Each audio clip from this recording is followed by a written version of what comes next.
What's going on, everybody? It is Steiner here with the season 3 debut of Secondhand Talent. Thank you to all of our past guests, all of the friends and family and wonderful people who have been a part of this crazy journey. I can't believe we're coming up on a year. Can't believe we're on season 3, and we owe it all to you. Thank you all so much for your support, your belief, and your uh, just being with me on this journey. Thank you, of course, to Tenacious Toys for providing our lovely desk candy that we all love looking at. And thank you, Bayleaf Studios and Mike Designs for working on us to create some merch. Really just thank you and gratitude. And that being said, incredibly grateful for today's guest. We have Freekbass with us, ladies and gentlemen. First, thank you so much for being on the show. I got to say, it's wonderful to have you. Oh, I'm super Uh, excited to be here. It's awesome. for our listeners and viewers who are not aware, Freekbass has been in the music scene for quite some time. He's hosted bass master classes around the world, including a Bass Player Live in Los Angeles and New York, as well as the London Bass Guitar Show. He has worked alongside funk legends, Bootsy Collins, gave him the nickname, the new spiritual warrior of the funk. What a title. And Bernie Worrell, the legend. Freekbass also has wonderful side projects at Headtronics with DJ Logic, Richard Fortis, and Steve Mollitz. He also has his Freekbass and the Bump Assembly, which has been touring since 2016. He's well known for his bass instruction and education around the world and his efforts for bringing that into the next generation. And in 2020, during COVID, he took the big jump that we're going to talk to into social media and into those spaces to create live music and performances and bring those to a new audience. Freekbass, it's so wonderful to have you here. Thanks again for Yeah, being on the great to be show. here. I'm glad you reached out for sure. Me too. And the first we ask the same question at the beginning of every interview, and it's getting a little bit harder to ask this question now that we're in season 3. We're gonna give it a shot. Had you never heard the term secondhand talent before? Mm, What's your initial thought? second, well, I mean, it definitely feels like, emphasis on behind the scenes stuff, people that make the music business turn. Everybody just most people just see the people that are up on stage, but that's such a small part of what makes the music industry happen. There's so many people that whether it be managers or publicists or sound engineers or recording engineers. I mean, there's so many things. So that's kind of what kind of first when I first heard the word, that's what I thought of. Yeah. Yeah, and that's pretty much nail on the head right there. It's the concept of the talent is not any less. It's just often overlooked. Yeah. And what we try to do here on Secondhand Talent is, let people know, let our fans and friends know that, hey, you're showing up at doors for 7. We've all been here since 11. We have the stage management crew, we have the audio crew. I've always felt as a comedian that I was the person who was working the least in the venue. I didn't build the stage that I'm standing on. I didn't plug in the mic that I'm talking to. It really takes a village. And it's Yeah. important to highlight all of the members of the village and not just, as you said, the people who are seen directly. Sure. And one of the reasons that I'm super excited to have you on the show is to discuss, what you've done for bass education and bringing that to the next generation because it's so important that we pass down not just what music is, but our passion and our love for what we do. Yeah. And I want to kind of start out, begin with the beginning. I'm just very plainly, what was your intro to music? Growing up in Cincinnati, I always say this, growing up in Cincinnati, Ohio, yeah, I'm sure I'd be playing music no matter what part of the world I ended up growing up in, but growing up here, we've got a pretty rich, specifically funk history here, going all the way back to the days of James Brown, before both of our times, but all the King records, every one of the James Brown hits, almost every one of them were recorded here in Cincinnati. James is not from Cincinnati, he's from Augusta, Georgia, but his label, King Records, is from here, Cincinnati. And then, of course, moving into the 70s with Bootsy, and then into the 80s with Midnight Star and The Deal, and there's always been this and Zap, you know, obviously the Dayton connection too with the Ohio Players and Zap. So that was always and still is always around, you know, no matter what part of this, whether you grew up in the suburbs or you grew up in the inner city or whatever, it was always around. Absolutely.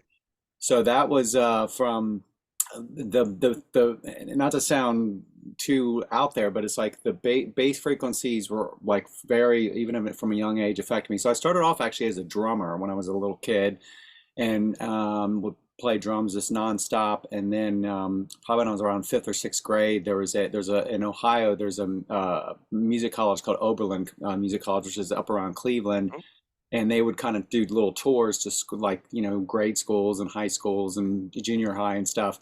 And they just happened to sit me in front of right in front of the bass player. You know, I remember that image is like seared in my brain. I was like, I think in fifth Okay. or sixth grade, Mhm. and I saw this instrument with four big thick strings making these sounds with rhythm, and I was like, what is, and it was just like light bulb moment, you know. And from that I was obsessed at that point that I was going to play whatever that instrument. I wasn't even really, I don't even know if I even knew what it was called at that point, but I was like, I'm going to play whatever that instrument is right there. That with a combination of the rhythmic elements of Ohio and Cincinnati kind of forged the way for me, you know. And I got to imagine, growing up around that rich history of funk and that tradition of that really, bass-driven music, that kind of epiphany moment where you're like, "This is how that sound fits." Yeah, yeah, Oh, I totally feel that and have experienced that in moments myself, but to kind of get that feeling from such a young age that, like,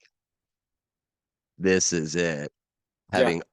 While already playing an instrument, and then has it just been bass since then, or do you No, no, still I mean, you know, as I mentioned, I played drums. You know, did like you know, the band, you know, the junior high band thing with, I played sax for a while, trumpet, guitar for, you know, I still play quite a bit of guitar, but again, bass, you know, of all the instruments I play, that's bass is definitely the one that you know, that was the connection one. That was the one where I felt, because it was cool because you had elements of the melodic things. You know, I still even say I'm just a drummer that plays notes, and that's kind of the way I think about bass. Ah, very Writing a interesting. drum beat, but just that drum beat happens to have notes to it, you know, and that's kind of the way I think of it too.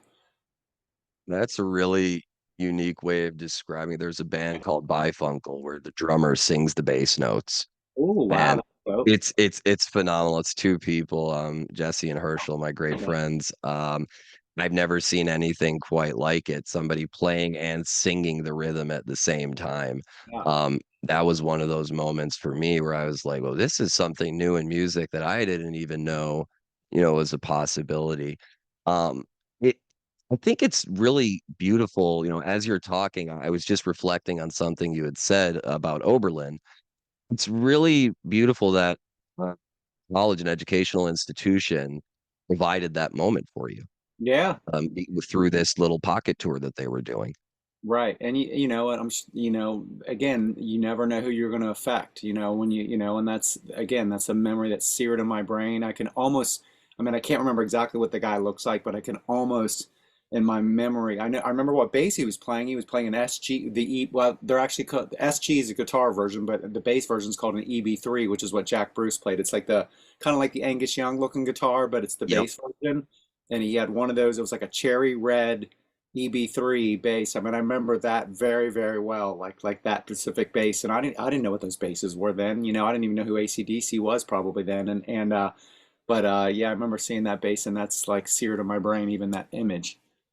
And obviously, music continued to be a big passion in your life, and I'm curious to know now, picking up instruments as you go, you mentioned you play quite a bit of guitar still and starting as a drummer, focusing on the bass, discovering that.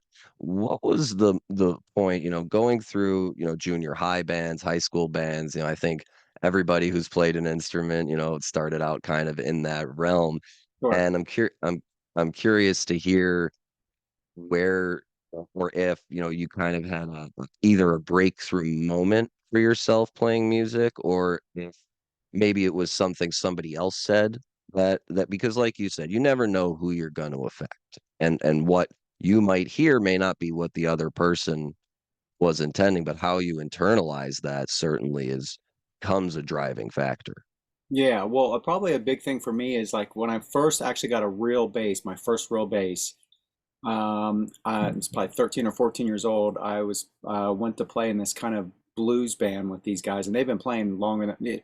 Generally, I was always playing with people older than me, a few years older than me. You know, like I was in set eighth or ninth grade, and they were usually like seniors or something. And you Mm, know, at that age, sure. that seems like they're 30 years old, even if they're only like 3 or 4 years older than you know.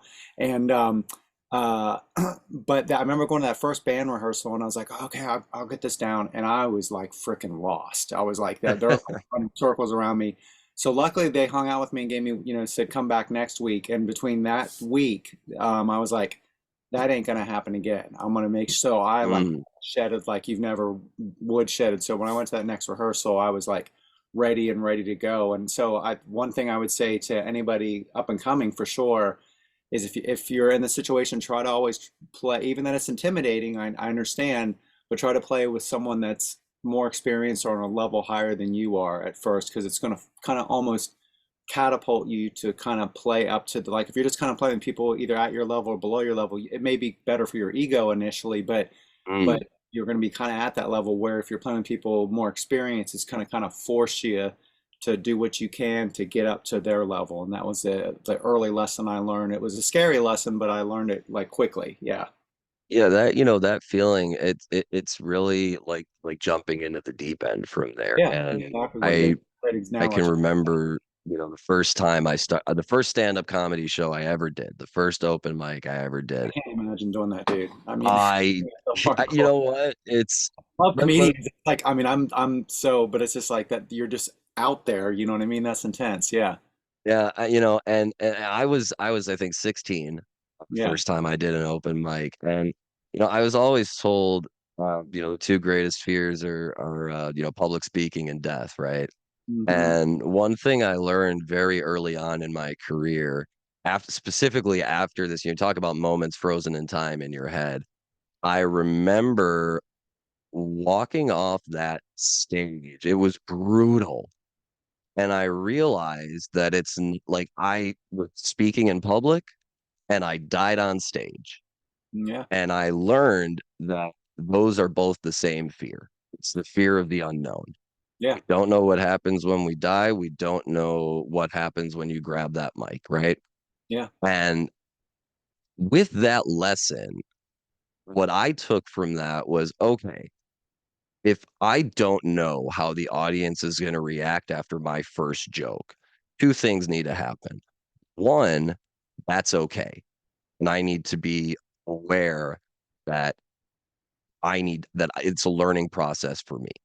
Yeah. And the other big lesson that I learned is the importance of improvisation and the ability to be able to read a room and redirect when necessary. I have, when I do shows now, a list of keywords, and it's not really a set list, it's more of a pick list Sure. where I have an option of range of keywords of jokes in front of me, and based on the temperature of the room, I'm able to adjust accordingly.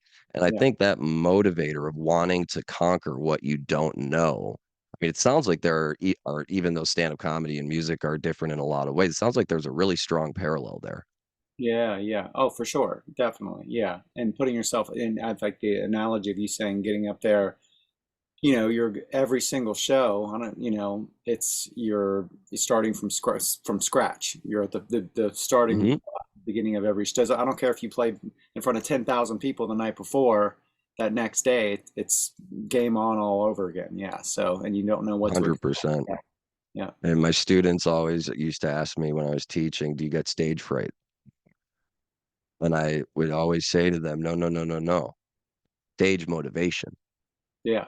Yeah. Because we're always gonna feel a certain way, but it's what we choose to do with that energy and Sure. that feeling.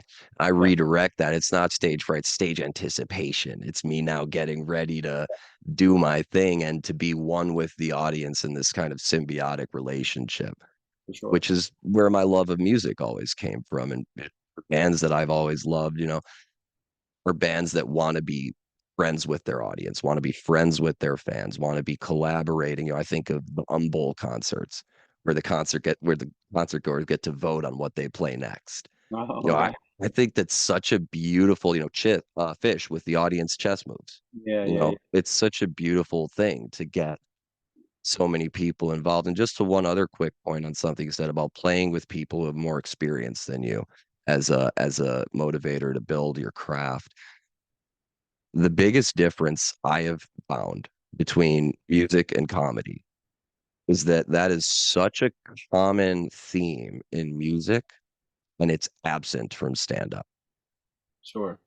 because people are rightly so very protective of their material. Yeah, There's not a lot of comedians that really necessarily break through to that level to the same scale that bands can.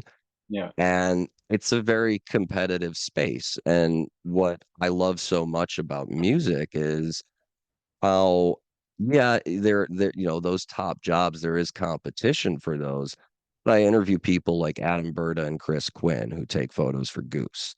And they tell stories of, they take a photo and another, more amateur camera person comes up to them and says, "How did you get that angle or filter?" And they'll tell them Yeah, yeah, yeah, yeah. because they want to see people grow, within it as well and keep that passion and keep that fire lit.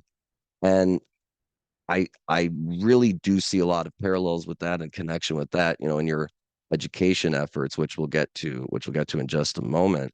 Uh, but going from these bands and playing with people who are more experienced than you and picking up these chops from there, you know, I I'm curious, when did you form the first band that you were like, this is like I feel like cohesive. I want to be on stage. We're playing great music because it's one thing to be learning and gaining experience in the studio or in smaller shows. It's another thing to entirely to create your own project and put that out there.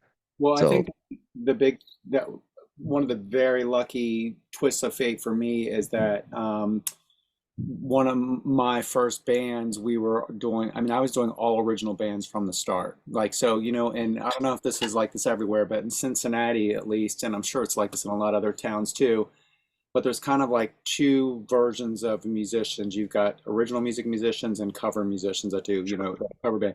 A lot of times people end up going to the cover side because the money's a lot quicker and a lot faster, because you can do cover music, you mm, play bars, and stuff like that for that.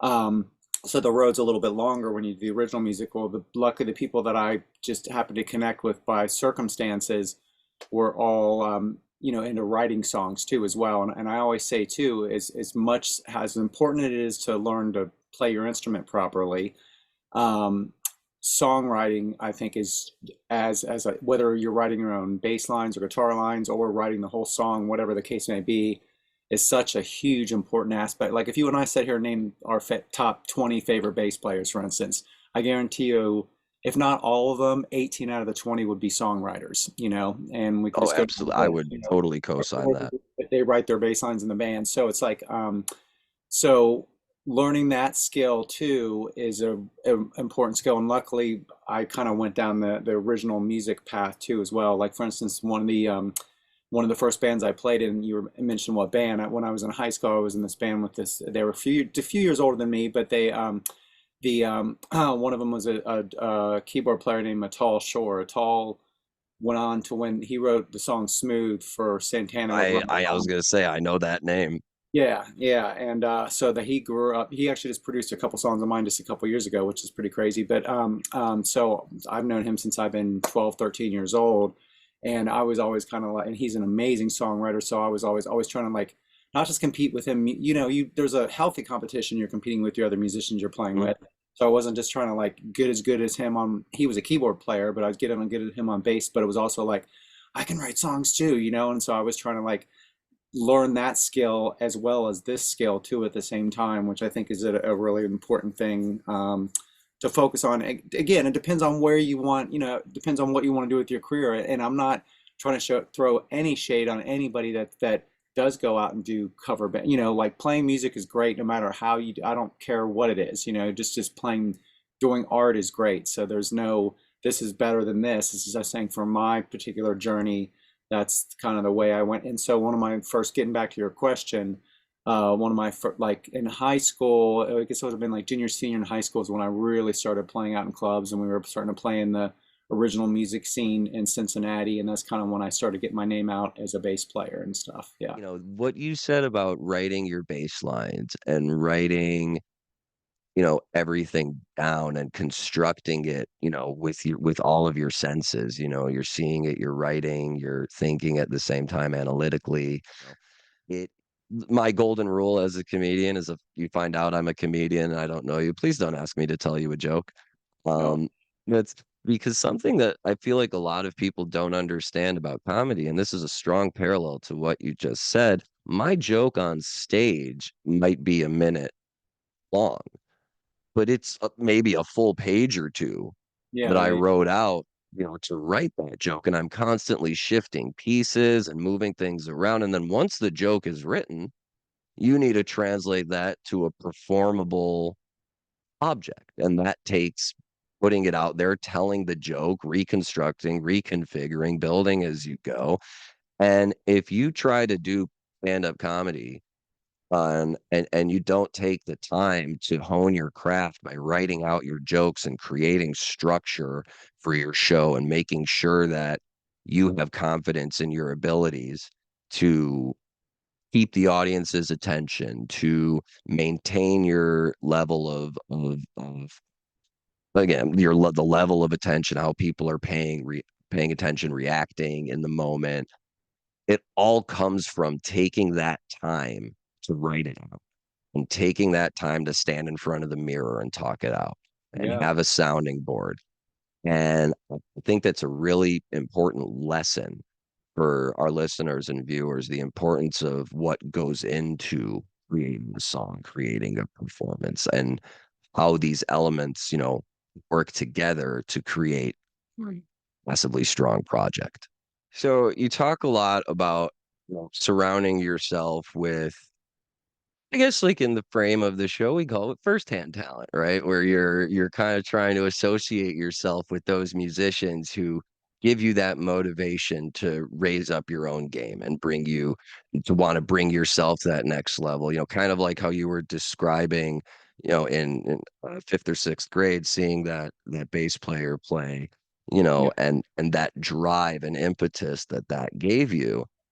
I would imagine that, like, correct me if I'm wrong, that playing with these musicians of that caliber has to build up your desire of wanting to be like, "Now I gotta raise my own bar For to sure. match Yeah, that same energy." yeah, and just getting out there and in situations, just play as much. I would say somebody obviously first starting out. I mean, my whole thing was is like I would play anywhere and everywhere that I could when I first started. Which is kind Sure. of the kind of behind touring. But even around my local market, Cincinnati, when I was a kid, just I was just trying to get out in front of, get my name out there and play with in any kind of musical situation that I could. Yeah, And with regards to that, now I mentioned at the very beginning of the interview that, some of the, wonderful musicians you've had the opportunity to play with. And I'm curious as to, now that you've reached this point where you're playing with more experienced musicians, you're forming bands that are, touring locally, regionally. When was that first time or first couple of times or connections that were made that brought you, to meet people like Bootsy, to meet people like Bernie Worrell? Like, how did all that come about? there's a pretty easy connection to all that. So basically, when I started kind of getting my name around Cincinnati as a bass player, there's a singer by the name of Gary Mudbone Cooper. Mudbone is in Parliament Funkadelic and in he's the original singer in Bootsy's Rubber Band. But Mudbone was also had a pop project called Sly Fox back in the late '80s, early '90s, and they had a big, actually, I think it was actually a number one hit. It was a song called "Let's Go All the Way." If you heard it, you'd recognize it. It's like kind Oh of an yeah. old hit. And so that was him. That was his pop project under a different name. So like probably like very early, late '90s, very early 2000s. He wanted to put that band back together again and do some stuff. So he was started doing demo stuff. So he, by way of hearing my name around, he asked me if I wanted to come play on his demos. I didn't even know about any of his association with all the P-Funk stuff, any of that stuff. So he Sure. had to go to his house, and he wanted to play me some of the stuff. I'd heard about them a little bit, and he started putting on these videos, and it's like him on stage with George Clinton and with Bootsy, and like, I mean, he's played with literally everybody in the world you can imagine. He did a bunch of tracks with the Ramones, and and I was like, whoa, like this guy's like serious, and he's so like laid back. He didn't even, it wasn't like he was trying to like build himself up. He was just like, oh Hmm. yeah, this one thing I did is like, oh my gosh. So anyway, long story short, zap ahead about a year or so, we just started doing a bunch of demos together, and then he called me up one day and he said, there's a label out of Japan called P-Vine Records, who I've since released stuff on there. They're still a very active label in Japan. They kind of focus on like soul, funk, and hip hop, and they were putting together a compilation album, which was a tribute to Jimi Hendrix. It wasn't like cover songs, but it was songs written about Jimi Hendrix from like different funk artists. Like I think Earth, Wind and Fire was doing a song. Some of the Ohio Players that were still around, and then Mudbone, along with Michael Hampton, who's known as Kid Funkadelic in P-Funk circles. We're doing a track together, and he said, "Hey, you want to come play bass on this track?" And I was like, "Well, yeah, of course." So just off the cuff, he's like, okay, cool. I'll pick you up on Thursday. We're going out to Bootsy's. He's going to produce and mix it. And I was like, it was like that card, like, blah, blah, blah, blah, like, wait, we're going Whoa. on Thursday. He just kind of said it, not even thinking about it. So he's like, oh yeah, Bootsy's going to produce and engineer it. And I was like, what? So he brought me out to his studio. And I mean, that was another, image sort, when the door opened, it was literally Bootsy, Sure. like knocking on the door. And he looked like he was like 1,000 feet tall, big smile on his face. And we went into his studio, and that image is going to be with me for the rest of my life. And walked in, and then started playing. Now, one thing I think that was, obviously you're going to always have to talk to Bootsy about this directly to ask him specifically, but I think the reason why he connected with what I was doing right off the bat, Bootsy did, is because I'm assuming a lot of bass players, when they get around him, they want to kind of show off their chops and say, "Hey, check me out, look how good I am." Well, the groove was a very simple, like late. It was just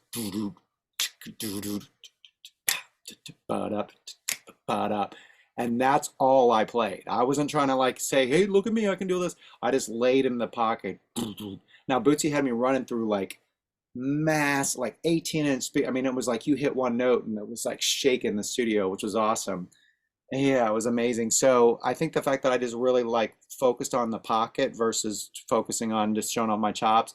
So Mhm. long story short, we really hit it off that day. A couple weeks later, he reached out, Bootsy did, and he said, "Why don't you come to the studio and we'll start, doing some stuff together." So he brought me in the studio. We started doing writing, and it's funny, when I started working with Boot, of course, as a bass player, you're like, oh, I'm gonna learn all this amazing bass stuff. And of course, I learned that by default anyway. But the main thing that I learned from Bootsy, he showed me how to like work in a studio, like how to work a recording board, and how to sample, and how to use something called an MPC 2000, which is what all like the hip hop guys are using, and Mm. basically all about recording and production techniques. And so his theory has always been, musicians he's worked with, is not give a man a fish, but teach a man to fish, and then he'll fish for a lifetime. So it's like he really kind of set me up, and we would also just go in there, and I hours and hours without even playing. He would just talk to me about his experience in the music industry and what to watch for. And one of the main takeaways I get, and this is what I'll share with all your viewers, is that he just basically said, don't get too in the music. The music business is like this. You're always like, everything's Sure. great, everything's great, everything sucks, everything's great, everything.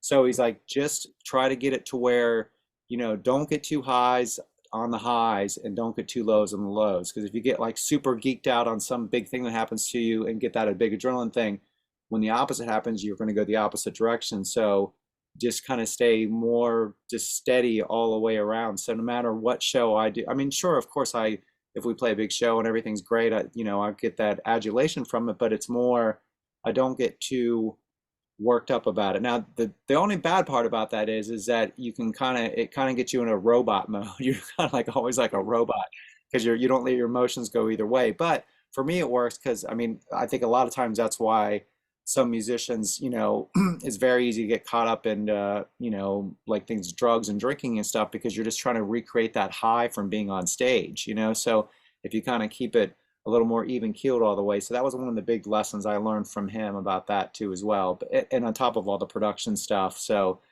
my relationship with Bootsy is I mean, he set me off. I mean, again, I'm sure still be in the music business, I'm sure, but he definitely opened some, doors that I might have gotten through on my own, but he gave me the keys to get through them a little bit easier, or at least know how to get through the doors a little bit easier, if nothing else. Yeah. Yeah, absolutely. And there's something you said in there. That approach of use the whole animal, of learn every part of it, what you meant, that that that willingness to be receptive and not just be like, well, I play bass. I don't need to learn. I don't need to learn. So we have an interview coming up in a couple weeks with audio engineer Bob Dorr, Right. and one of his comments during the show, which is what you reminded me of, is that when he came in and started working at a studio for the first time, he said, I learned every part of the studio. I learned how to record, I learned how to produce, I learned how to play, even if that's not what I was going to do. And he says, and what that allowed me to do within the industry is I became that guy who was like the utility kit, but also said it helped me understand how all the pieces are interconnected and in sync, and how every gear makes the machine. And that was an important lesson for me, because even with this show, it's always incredible to me to hear those perspectives. It never fails to hear those perspectives of like being willing to learn everything, even if you're focusing on one thing. For sure. That openness is incredible. Well, you hear that with like, someone that like manages, they're successful, say in the restaurant industry, it's like the ones that seem to they're most successful are the ones that started off waiting tables or bussing tables even before that, and washing dishes so they know every aspect of the restaurant, not just the man Yes, part. And they have the respect from the people from that because they understand it because they've done it. absolutely. When you start from the trenches and work your way up, you really get an appreciation for the work that goes into it, and not just the work of you, but the work of everybody involved. Let's say just producing a record and a live concert. And and again, I think I mentioned this when we were talking before, but a big theme of the show has been raising those profiles of those occupations, not because I feel like everybody needs to learn about it and give credit to that, but just so people are aware of, all the different occupations, all of the effort, all of the individuals who come into as a team to create this project for you, just to, acknowledge it and to understand that there are so many people working so hard to bring you this joy that we call music, Yeah. and just to acknowledge it and make it something that people understand. And I think the best way to do that personally is through education. Yeah. When we provide opportunities for people to learn, part of it comes from my passion as a teacher. Part of it comes from my passion for the city of Chicago. I think the humanities are incredibly important, and providing those opportunities for youth, teenagers to start to explore spaces like music, and to let them know, hey, no matter what, if you're in audio, if you like lights, if you want to build instruments, there is always a space for you in music. Yeah. There's always going to be something you can do. And that approach of learning the whole system really lets you not just expand your capabilities and your utility, but it allows you to convey that information and convey those skills in a way that you maybe not would have not been able to if you don't understand how the whole machine works. Sure. Yeah. Yeah. Yeah. And on that note, like I mentioned in the intro, you hold base camps.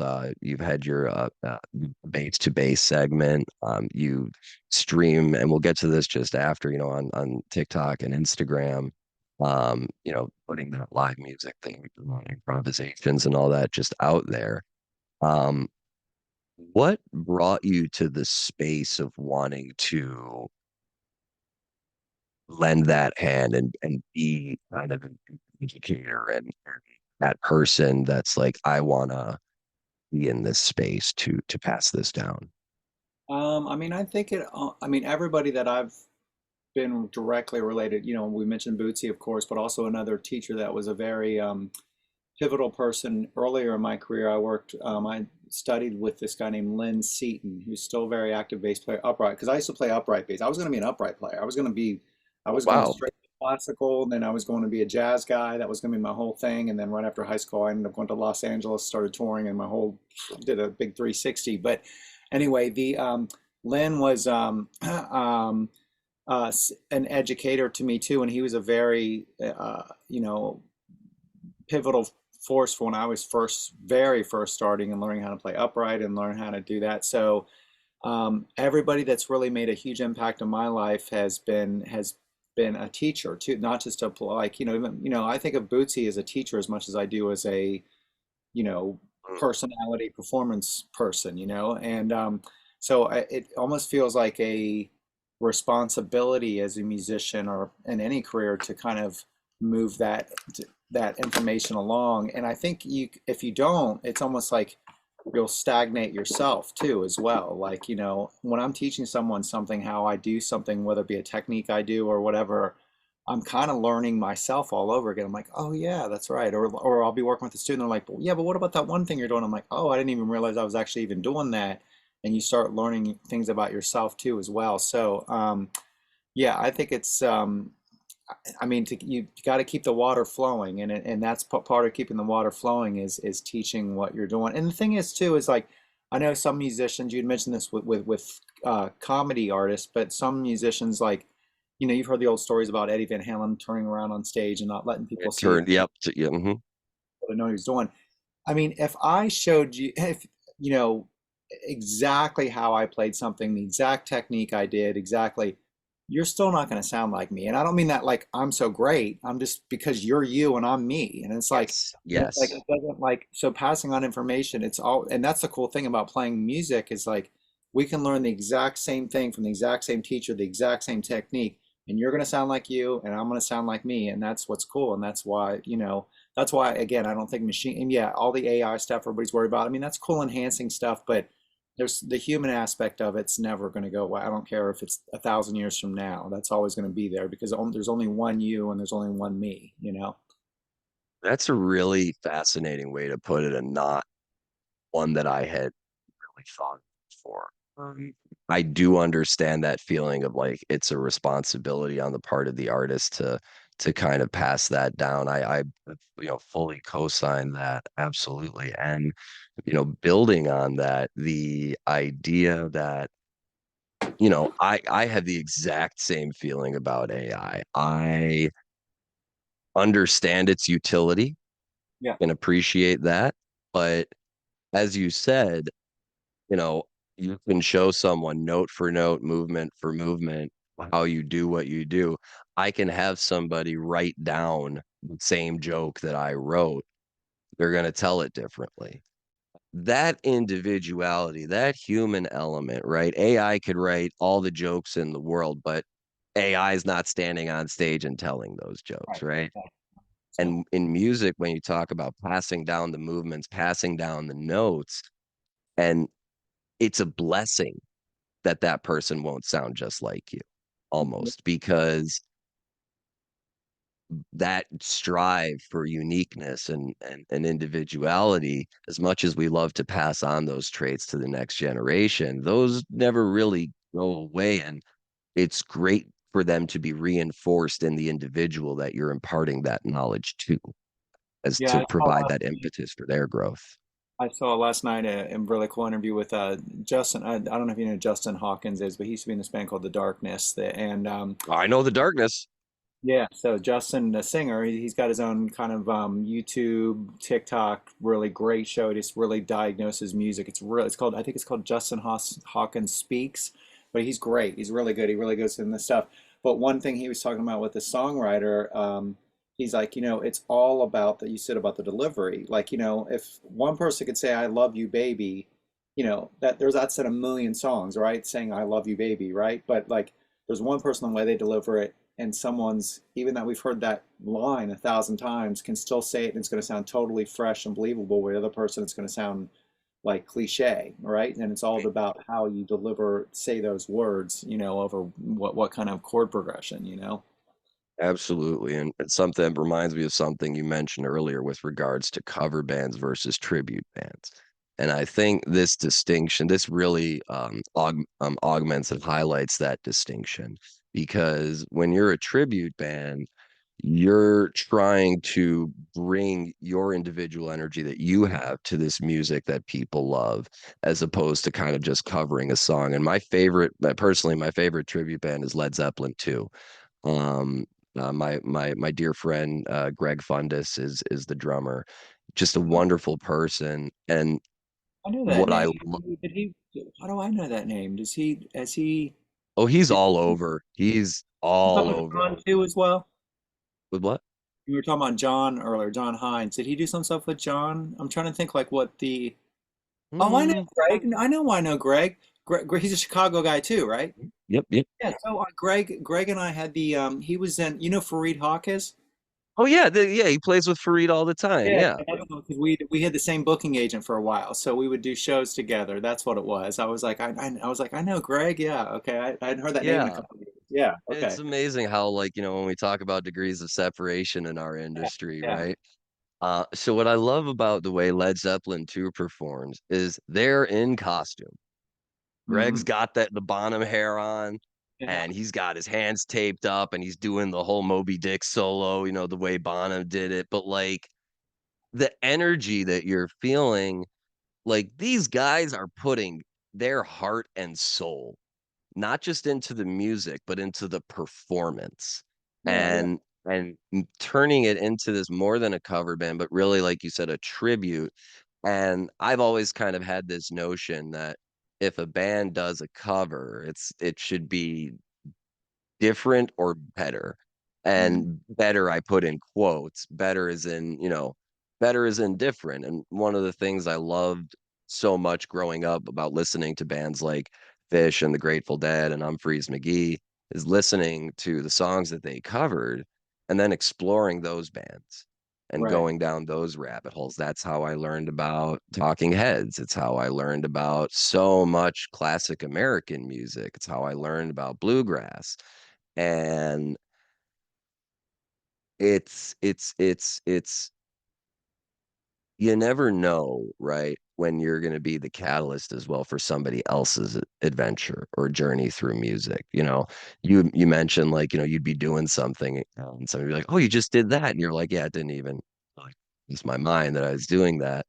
Hmm. And with the tribute act, though, the intention of of providing a new yet recreating a familiar experience is kind of it encapsulates that level of energy. And it's beautiful that it's not original music, but it keeps it alive, Yeah, which I think is just as important. for sure. It's education in its own right, almost. Yeah, Uh, and, and and this is also, Greg is one of the people from whom I learned the kindness of yeah, musicians. My late friend Jim Bucas, from the band Paradise Waits.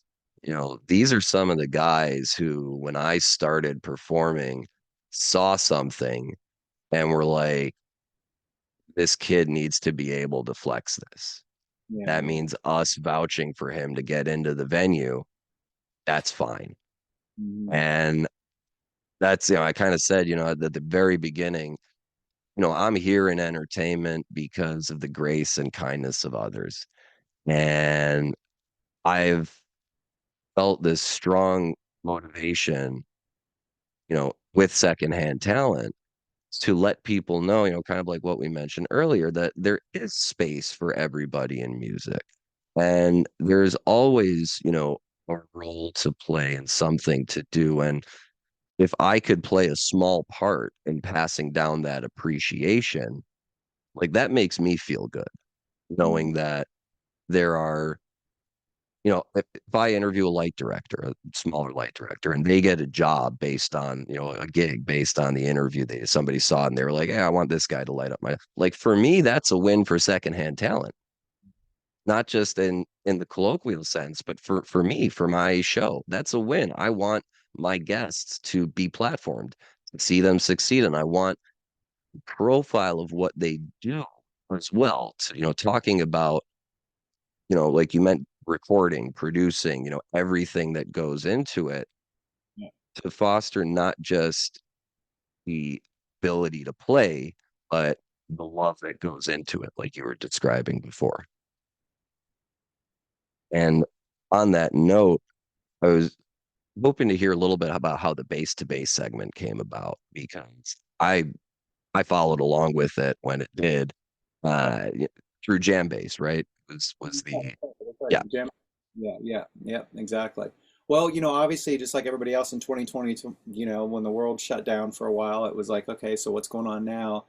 And I thought it was and most people were, when everybody was stuck at home. And so what's, I was thinking what could be an interesting conversation I could have with someone, and probably another bass player would be, because our minds kind of worked similar. And so I just started and I knew everybody wasn't touring, so I was like, just started reaching out to basically everybody, and I was like, hey, no one's going out on Saturday night, so what do we do? Just go over on Facebook and do a Facebook Live here. So it just kind of started out. It mostly bass players. I did some non-bass players too as well. I had Steve Stevens on there from Billy Idol's band. I had Dweezil Zappa was on one of my shows, which was really great. Yeah, I know. So I mean, just about everybody. Everybody was home, so everybody was cool with it. So it was nice. yeah.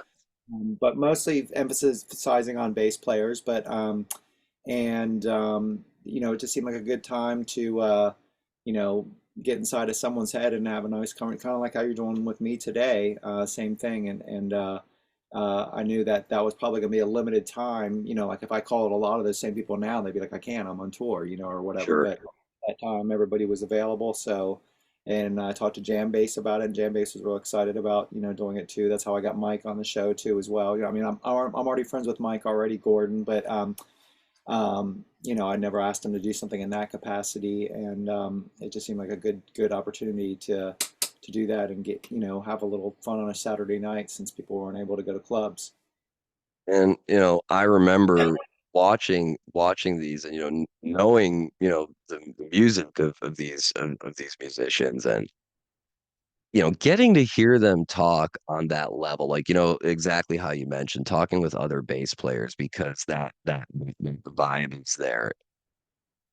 The things that you all elucidate in those conversations, I have always thought and found to be profound and have taken lessons from it, and kind of what I said earlier about you never really know the impact you're gonna have on someone. I took a lot away from that series and got to really understand, how artists talk to each other and how they can communicate non-verbally and still, like, understand how that adds to the communication. Yeah. And, it was a real learning curve for me to be able to, you know, take that information in. As you said, when we really couldn't do much about it, it was a very specific time where it was it was tough, and I love that notion of just saying, "Hey, you know what? Let's try to connect and make something while no one's doing anything and just put these thoughts out there, if not the music." So, one of the things that you've become very known for over the last few years, has been, your improv live streams, through TikTok, Instagram, other social medias. As you said yourself, those sessions were on Facebook Live, Mhm. where they prompted. And I'm curious to hear how you decided to move into the direction of social media, if it was an idea, or if you had an influence from your peers and colleagues. What was the impetus for that? Because tapping into that new generation and people paying attention is so important for what we do in this concept of furthering the musical knowledge. Yeah, well, I started off in terms of the live streaming thing. I actually started off on a platform called Twitch. And I had a lot of musician friends that were telling me about it, and I'd heard about it. It started off as a gaming platform, but the more and more musicians were growing, especially during the pandemic. I was started getting on actually almost when the pandemic was over, more like 21, 22. But so and I started and my whole theory is where I'm at right now is my studio, and I'm like, I'm in my studio all the time. I'm always working. I'm always creating music. Why not just turn the camera on while I'm doing it and see if it like, what the, the difference is. Um, and so that ended up being taken off, being successful. I started getting a lot in front of, and the thing I started noticing is that there's so many fans out there that certain people just, not because of COVID, just because certain people just can't go to different parts, whether they're in different parts of the world, or they're, or they may have a physical thing, or they just don't, there's an affordability thing, whatever the case may be. They can't get out to shows all the time. That, it may be a family thing. So, but they still love live music. So, I started seeing how this connection, and people were really, and you start creating, it's not just about performing in front of people, you start creating this like community, and that's kind of what started happening on Twitch. And so there's a person on that was watching some of my live streams who was actually that worked over at TikTok, and he said, hey, we're doing live streaming over here too as well. And I was like, I thought of TikTok like a lot of people did. It's like funny dance videos with cats and stuff like that. And I was like, that's not, it's cool, but it's not really my vibe. I'm like, no, no, no, it's totally different. It's a different vibe now, and which it really is. I mean, pretty much everything's over there now. But so I started live streaming on there, and that just really, I mean, Twitch was going well, and I went to TwitchCon and a bunch of things, which was a big convention out in San Diego last year. But um, TikTok really started, number one, the user base of TikTok is pretty huge, Yes. and so you're reaching such a huge amount of people, and a lot of people that I didn't even know that even were fans of my music were out there. They're like, we finally get to see you play live, and I'm like, oh my gosh, I didn't even, and I'm talking about people from like the Netherlands and Wow. Australia and all kinds of places. And again, you start creating this community of people there too as well. So like it's just like a live thing was where, there's just like if you're going, Fish has their, communities of people that come see them. And so everybody, has their people out there. And it's just been it's been crazy. I'm actually now have this management company reached out to me from Los Angeles, and they're called Taboost, and they're like, hey, we just manage people that are TikTok live creators. And I was like, I was like, what? That's all you do? Like, it's not, it's like no other aspect of your career, just your TikTok stuff. And they've been game changing for me. So I just got back from TikTok Live Fest Awards. I was out at TikTok headquarters a couple weeks ago, performing out there. And it's just really, now the thing is, it's very, very all encompassing. Like the thing about the content creation, it's you're always feeding the dragon. So you always have to Mm. have, more content all the time, whether it be live content or pre-recorded content.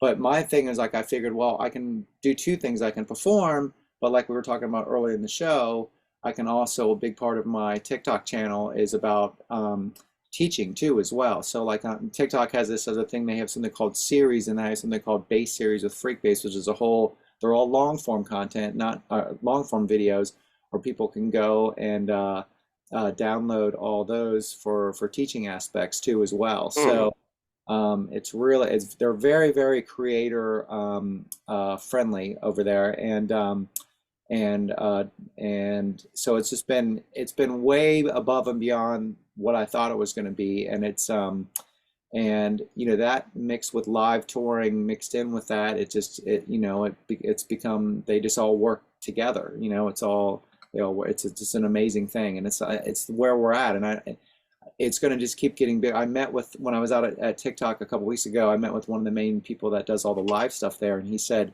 over in Asia right now, live streaming for all social media is 50% of all live streaming. Now we're not that like that here Wow. in the States yet. So I would guess it's probably more like in the 20 to 25% thing, but it's going to be there. It's just a matter of time. And as connections keep getting better, and now we've got the VR headsets, and when those come down, so they're more user affordable, like how iPhones. If you remember, iPhones used to be like only a few people had them at one time in like 2008, and then the cost kept coming down, and that's what's going to happen, I'm sure, with everything else too. So to me, it's like this is the future between live shows, and I mean, nothing's ever going to replace live.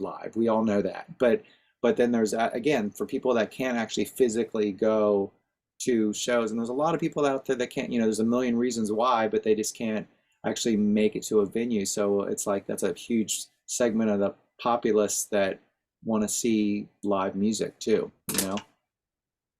That's a great, I mean, one, that's a great point. That and it's great. I can't imagine the feeling where it's like, holy crap, there's people all around that have been into me and I didn't realize. And then Yeah, bringing that live experience to them, and not only that, but then you're providing these concepts and this inspiration and then the educational resources for people to be able to take those lessons that you're giving and put them into practice in their own individual way. yeah, That's massive. One other thing stood out to me. You mentioned you're mentioning things like being a part of TikTok and being one of the streamers there, and for me as a comedian, uh, you mentioned earlier that that's one thing that like was hard, and I know it's hard, but I can't imagine the leap of faith it must take to be willing to put yourself out there on a platform like Instagram or TikTok and do these live streams. To me, that takes the same amount of courage, or if not more, than stand-up comedy. I mean, this podcast is the first time I'd ever been on screen intentionally. yeah, yeah, yeah. Was Yeah, there it's a a little learning weird curve at for first. you? It is. It definitely is a little weird at first, you know. And you're gonna have there's trolls out there, just people that are just, the haters, just like there is everywhere else. So you just kind of, I mean, most musicians have pretty thick skin, so you get over it pretty quick. But my biggest thing is it's kind of funny because we actually even had a T-shirt made with it on there. We got they're the big thing with music, especially instrumentalist musicians. It's always like he's not even really playing. Like, is he really even playing? Like they think Yeah. I'm like faking it up on here too as well. So I actually sometimes I'll stop and be like, "You're right, I'm not playing," and then I'll start playing again. So it's kind of become a joke, and it's like I almost think it's funny when someone says that now. The but yeah, it is. It's a very, having being right there like that too as well. But I mean, the love you feel from the community just far anything that those shaky feelings, it just far exceeds it. And the other thing that's different about live streaming, if I was on stage, when I'm streaming on TikTok, for instance, as I'm playing, I can talk to people like I'm talking to you now as I'm playing, like with this headphone on. Like it would be weird if I was on stage playing and then I'm talking through my song. You know what I mean? So it's a different. There's a different element to it that, or I can literally use talking about the teaching stuff. I mean, I'll literally stop in a song there, like someone will be like, "What's that effect you're using on your bass to get that sound?" And I can actually like stop, and say, "Oh, it's this thing right behind me, and if you press this, it does this." So you can actually, within the context of the creation of the song itself, show how it's being made. And, getting back to also, I feel like we're referencing a lot of other points in this conversation, but it's so rich and detailed. That fostering of that community Yeah, and that interactivity with the fan base, in my mind, that's what sets some performers apart from others, is that willingness not just to engage, but to, stop the show in this way, and obviously in a new way that exists because of social media, but to be able to connect in such a way where you're doing a live stream and somebody has a question and you can be like, oh yeah, let's talk about it. Like right. that to me is just so important. Just it goes so far towards creating that sense of community and that people belong and that you're not just like a purveyor of this music and they're just not voyeurs looking into it, but we're humans. We're the same. We're on the same level. We're Well, and just and not to get too esoteric, but like my theory about music is that it's always out there, and it's just like we're just kind of like conduits of it. So like when a song starts getting being created, like it's this that it was there already, and it's just kind of like flowing through you, and not just through you, but the community too as well. Like for instance, there's songs on that I've created that I've actually released from doing on live streaming that had I not been performing them in front of someone in front of a screen, might have not ever been. I mean, I'd still be making music, of course, but those songs, because of the interaction I'm getting from people, I'm like, oh, they really like this beat. Like every time I play this, they like this one. So that ends up getting more attention, and that ends up becoming a song, you know? So in a way, everybody is a producer, like the whole community is producing the song, not just me, you know? I love that. And I almost as much as the concept, I love your attitude towards it. And that because that really makes all the difference is, taking in feedback is one thing, but being so positive about it and, letting people know and to kind of give that impetus of we're all producers of this music. Because individually, we are all producers of music. The body, first instrument, you know what I mean? Voice.